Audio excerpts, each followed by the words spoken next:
Duterte! Duterte!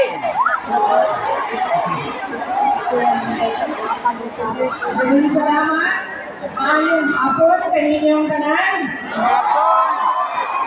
Assalamualaikum warahmatullahi wabarakatuh.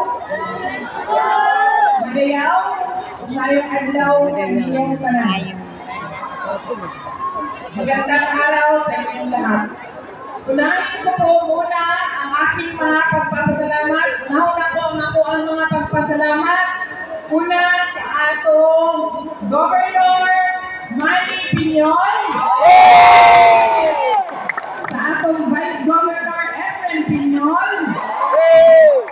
Kay ilaming gipahuwang on stage, microphone, suga, kuryente, tanan, para makahatag og mensahe sa inyo karong hapon o makauban mong tanan karong hapon dinhi sa probinsya sa North Cotabato o dinhi sa syudad sa Kidapawan. Daghang salamat sa inyong tanan sa inyong oras o panahon. Daghan sa inyo ang wala pa'y paniod ko, wala pa ng merienda, amot na wala pa'y panihapon. Naganda na panihapon. Tungod kay, ihatag ninyo ang inyong mga adlaw, ang inyong oras.